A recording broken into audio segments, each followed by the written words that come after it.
How's it going, guys? It's Cole from See Through Panel, here to talk about the entirety of The Immortal Hulk by Al Ewing and Joe Bennett, published by Marvel Comics, obviously, and the oversized hardcover is retailing at $35 US. There is 5 of them. I will be showing off each of them just a little bit as we go through this. This isn't going to be like a normal video I make. It's going to be a little bit more in-depth. There's going to be a little bit more spoilers, so if you're worried about being spoiled, read the entire series first, come back. We can talk about it after. I'm not going to be going super in-depth because obviously I want to keep this relatively short, even though we're talking about a whole series here, but I'm going to be flipping through a lot of the books, talking about plot points that I enjoyed. I won't be going into all the intricacies. I'll be skipping huge areas of the story and just kind of be talking about the series as a whole and how I feel about it and how I enjoyed it, because I really did enjoy it. I thought it was an amazing series. Al Ewing has not written a bad series that I've read yet. I've loved his Defenders. I loved this. I ordered We Only Find Them When They're Dead, I believe it's called. It has a hardcover up for pre-order now. You should pre-order that because it looks fantastic. So, let's get into this. First hardcover. I'll show the board art for each one as well. Joe Bennett right there. I did like the art a lot in this series, but just as a warning, I'm going to be withholding a lot of praise for the art because while it does function very well, I just don't agree with Joe Bennett as a person. I'm not a big fan of him as a person, although I am a big fan of his art. So know that now, that if I kind of skip through a little bit of what I would normally talk about as the art, it's because of that. But I will be complimenting him quite a bit. He's a great artist. He's just a worse person from what I've seen with the scandals that happen in this very series and stuff. Just not a fan of him. But as you can see, there's some villain artists in this first book. I'm not going to be going through all of them. This is 50 issues as a series, and I found it hard to get into at first because when I get into a long-form series that I really don't have any connection with, like the Hulk, I really have only read Planet Hulk and that's it. I find it hard to get into, but then as soon as I've established the mythology and the characters and the general arc we're going on, I really tend to dig in and go through it pretty quickly, pretty consistently, which is what I did here. I think about 2 weeks for the whole 50-issue run. Which is pretty fast for me, at least. You can see we open with nothing too crazy. It is very real for a Marvel comic. Man robbing a drugstore accidentally kills a person as a scared reaction, kills a young girl, and then ends up having to kill 2 more people. One of them is actually Bruce Banner. He wakes up at night. That's the kind of shtick with this whole series, is that the Hulk comes out at night, and if Bruce Banner dies, the Hulk is coming out and going to pretty much exact revenge on those who killed him. It's very much a horror book. It does not start that way. It starts a little darker and a little more realistically than a lot of Hulk series that I've tried to get into. As I said, I haven't read a bunch. Here. Like I said, I may not agree with Joe Bennett's politics and things, but he can draw a mean Hulk. First issue, pretty good issue, but does not really... It buries the lead a little bit. It doesn't tell you everything that the story is going to be. It just kind of establishes that Bruce Banner really cannot die through conventional means, and the Hulk's time is the night. Bruce Banner's time is the day. And that's kind of how we start with this. There's a new character made just for this series who's a reporter who gets very personal with Bruce Banner. There's these amazing... black and white labels at the bottom of every single issue, and they really always hit home, sometimes just brutally. And the first hardcover, I enjoyed it. I've said this before, I give all my books that I read a rating on story and art separately. I gave this a 7.5 on story and a 7.5 on art. I did enjoy it. That's a pretty decently high score, but I think it doesn't really convey what the story's all about. Great fill-in art on this issue here. Doesn't fully convey the true brutality and the horror that this series is about to go into. Towards the end of the first volume, here, I'll show you a little bit here. The end of the first volume is when it gets going pretty good. But really, it's nothing too... yeah. Great stuff here. Sense of scale also in this book is really great because you're dealing with a lot of giant monsters. Obviously, to fight the Hulk, you need a pretty ridiculously large beast. I mean, there's really nothing to... It does... There it is. This is when things escalate and you realize this is a body horror series. This happens, and I guess just prior to this, we get the Hulk drained of his power, looking emaciated. So that's kind of what we're going into. Oh, that's art is just beautiful as well. That's kind of what we're heading into, is that real body horror. I'll just put this over here. Get into the second hardcover. That's when it really occurred to me what this series was going to be. Here's, actually, I could probably show you. And no, it doesn't matter. That's the second half of that. I don't want to go through the whole process. Take up your time. But that's when things really begin to escalate. You start to dive deep into Bruce Banner's psyche, deep into his past. He had an abusive father. He had who then later killed his mother, and then he killed his father at his mother's burial site. So it's all very dramatic and over the top, but it really is. It starts to get very mythological. A lot of biblical, like a lot of scripture being thrown around. This place they're in now is hell, basically, in the story. The below place, they call it. A lot of various religious mythologies being thrown around and incorporated. The violence is becoming more and more grim. You're seeing some skin tearing there as he kills this Red Hulk. Tears him in half. This green door is a repeating symbol that kind of is... it's supposed to be an entryway for Gamma to enter the world, to enter people's minds, and also a way to escape from hell, where Bruce's father seems to be the leading figure. This is where I'm going to go into spoilers for deeper in the plot.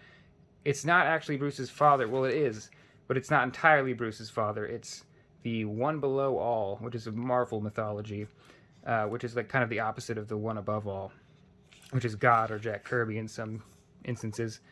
The One Below All is basically inhabiting his father's body and soul and needs a personality to work through, they say. And so Brian Banner is the big bad for the beginning of the story. And it's kind of, it's very cryptic. They don't know how to combat that. I love when the One Below All is speaking, because it's so very arch. I howl through many mouths, I break with many hands. They're themselves, but they are also me. I just love the sheer scale and sense of power from these sort of things.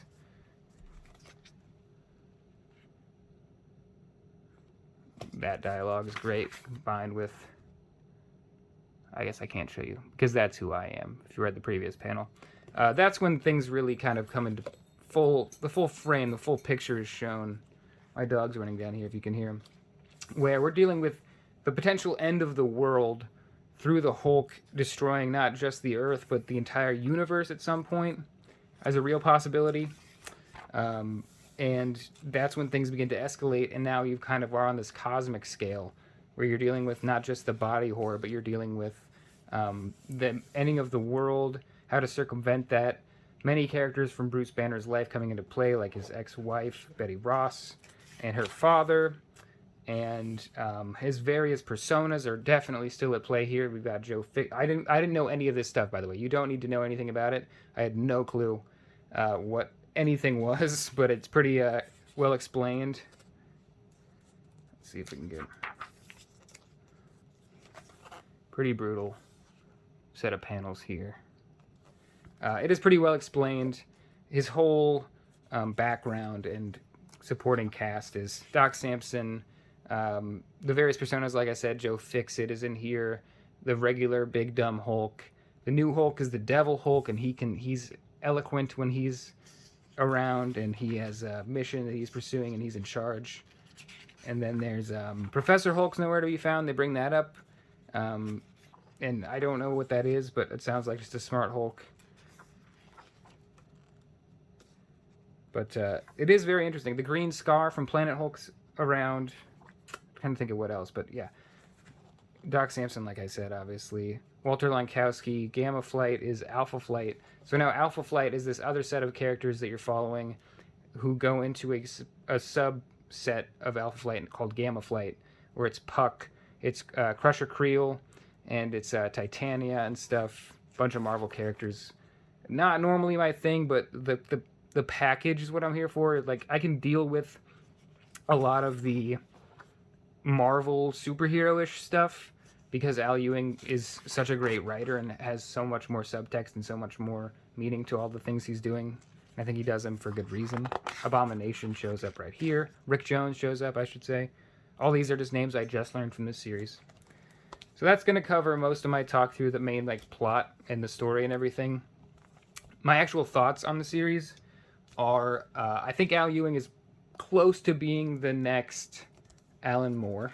I think he definitely could get there in his lifetime and in his career. Unfortunately, he doesn't have the subtlety of Alan Moore, I don't think. Probably just from an experience standpoint, although he's written a lot of comics. There's some beautiful body horror there. He's written quite a few comics. Ryan Bodenheim is an amazing fill-in artist in this, who sadly passed away, I believe, last year, the year before, and this is one of his last issues of comics, and he's phenomenal. He's one of the only fill-in artists I'm going to point out, besides Matthias Bergara, because he's amazing too. He doesn't have the subtlety of Moore in the sense that when Moore is exploring sexuality or politics or religion, he tends to do so in a way where characters don't just come out and say, like for sexuality, they don't just come out and say, I'm gay, and then we'll have a long discussion about that and what it means. You'll kind of learn that through their, through more subtle things, through just slight hints in dialogue, through other people saying certain things to them and hinting at it. Just anything but saying it explicitly, and that happens here, not for that exact example, but there's some things where the ideas are so great and the themes are so great, but the execution is just a little bit thin. I think it's just a little bit showy. I think it needs to be kind of sewn into the fabric of the thing rather than just put on top of it. I don't really have a better way to say that, but he does have excellent ideas. Here's a hell of a page. Bodenheim. Abomination mixed with General 14? Couldn't figure out how to say it. Fortean, whatever that is. Yeah, he's got a lot of great ideas, and he executes on them very well, but I think he's just a little not subtle, and it ages the comic, no matter what you're saying. And I agree with most of the things I know about Al Ewing's politics and his perspective on life. I mean, I generally think he's a pretty progressive guy, and I like him. But some of those very modern things do age the comic, regardless of how you feel about them. They age the thing.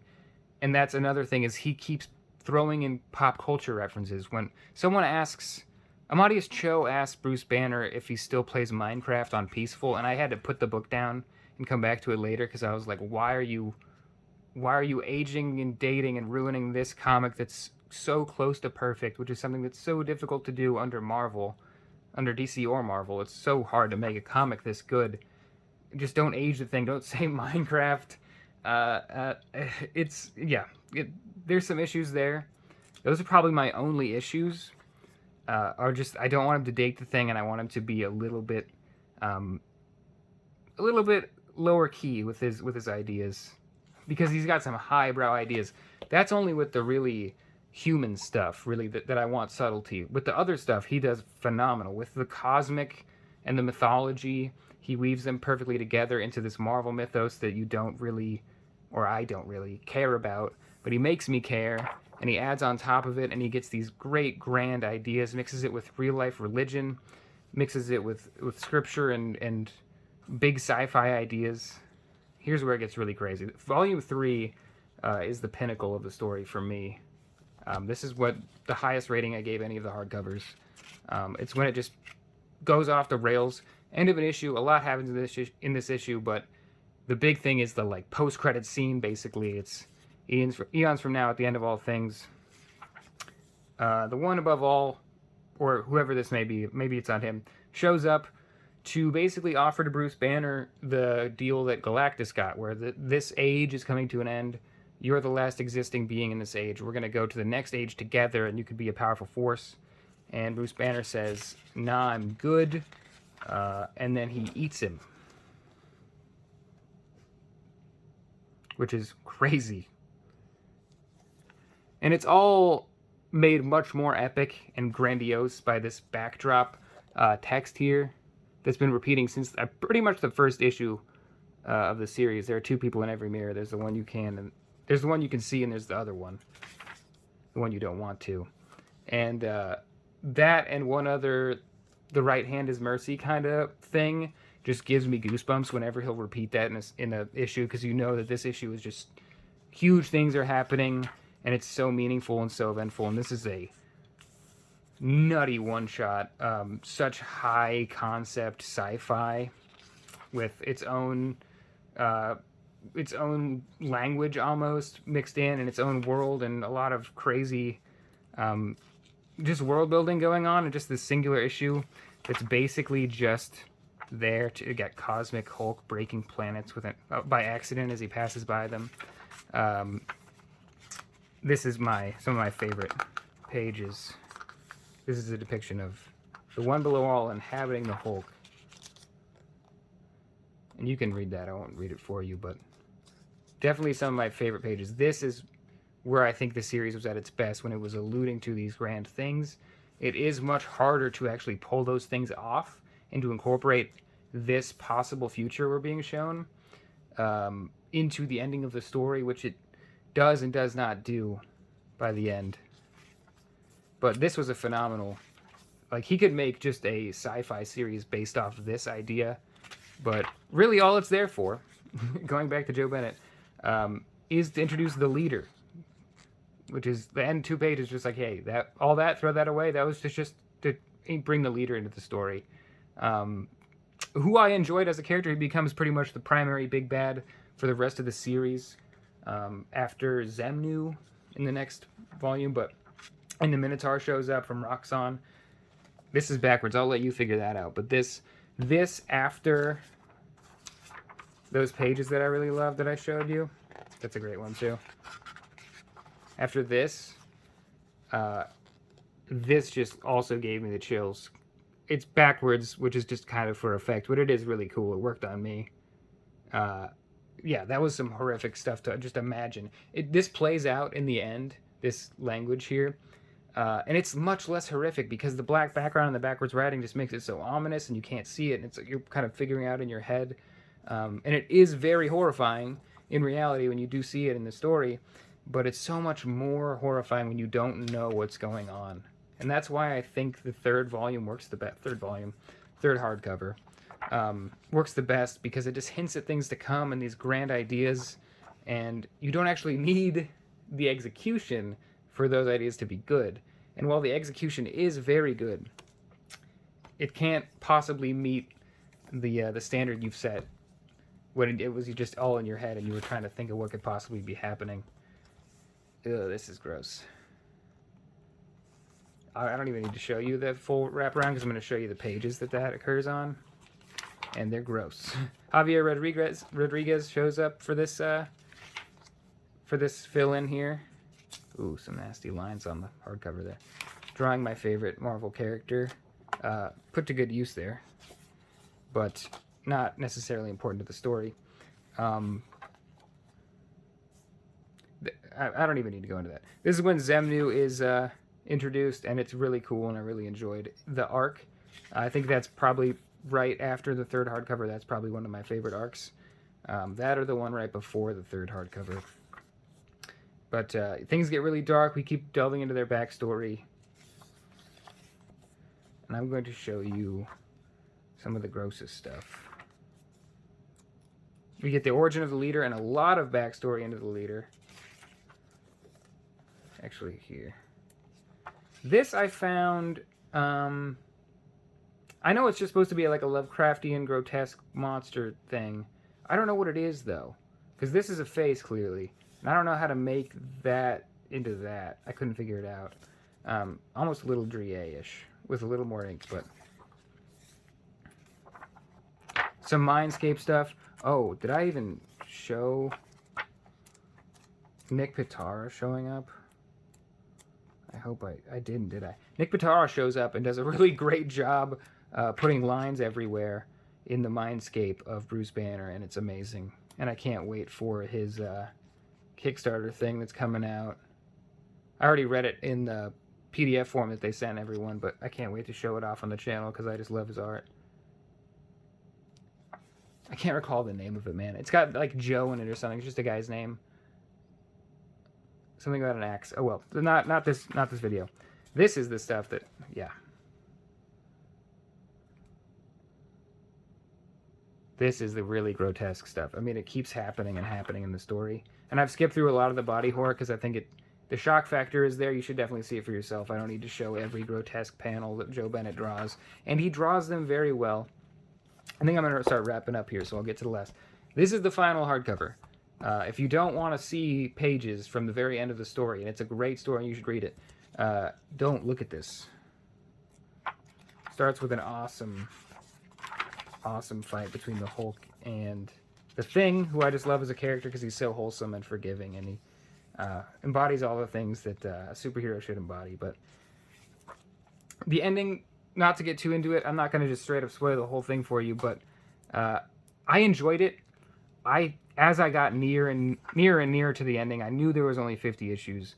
I had 3 more to go, 2 more to go.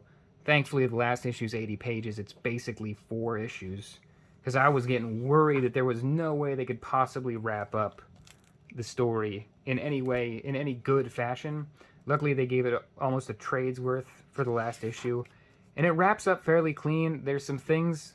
There's a romance angle that pops in, like, at issue like 48 or 49 that didn't need to be there, doesn't get resolved very well, and it's, I think, the only hanging thread not resolved by the story, which is super impressive for a 50-issue story to have one loose thread that doesn't get wrapped up.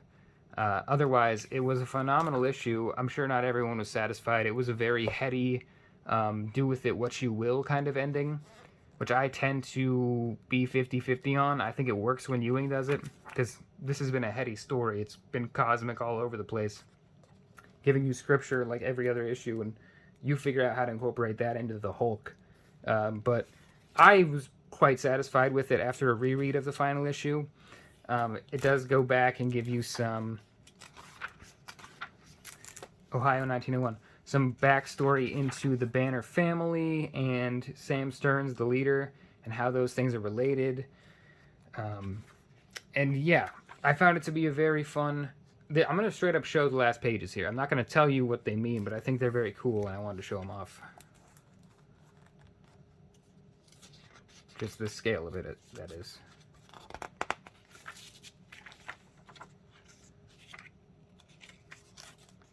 It's a fold-out. I know you can't see all of it. It's a fold-out, I promise. It's really cool. You should read the story. It's really, really nice, and they do a great job wrapping up the story. Honestly, it's one of the best Marvel runs I've ever read, because not a lot of Marvel runs can be self-contained and wrap up in a satisfying way. And this is probably the longest video I've made, and I need to stop. So I'm going to start putting stuff on the table.